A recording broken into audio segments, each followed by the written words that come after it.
اعوذ باللہ من الشیطان الرجیم بسم اللہ الرحمن الرحیم۔ رسول اللہ صلی اللہ علیہ وآلہ وسلم کے پاس کچھ مال آیا یا کوئی چیز آئی، آپ نے بعض صحابہ کو اس میں سے عطا کیا اور بعض کو کچھ نہیں دیا۔ پھر آپ کو معلوم ہوا کہ جن لوگوں کو آپ نے نہیں دیا تھا انہیں اس کا رنج ہوا، اس لیے آپ نے اللہ کی حمد و تعریف کی، پھر فرمایا اما بعد، اللہ کی قسم میں بعض لوگوں کو دیتا ہوں اور بعض کو نہیں دیتا، لیکن میں جس کو نہیں دیتا وہ میرے نزدیک ان سے زیادہ محبوب ہیں جن کو میں دیتا ہوں۔ میں تو ان لوگوں کو دیتا ہوں جن کے دلوں میں بے صبری اور لالچ پاتا ہوں، لیکن جن کے دل اللہ تعالیٰ نے خیر اور بے نیاز بنائے ہیں میں ان پر بھروسہ کرتا ہوں۔ عمرو بن تغلب بھی انہی لوگوں میں سے ہیں۔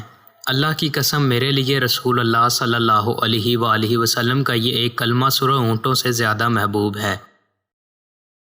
ایک کھجور کا تنا تھا جس پر نبی کریم صلی اللہ علیہ وآلہ وسلم ٹیک لگا کر کھڑے ہوا کرتے تھے۔ جب آپ صلی اللہ علیہ وآلہ وسلم کے لیے ممبر بن گیا، آپ صلی اللہ علیہ وآلہ وسلم نے اس تنے پر ٹیک نہیں لگایا تو ہم نے اس سے رونے کی آواز سنی جیسے 10 مہینے کی گابن اونٹنی آواز کرتی ہے۔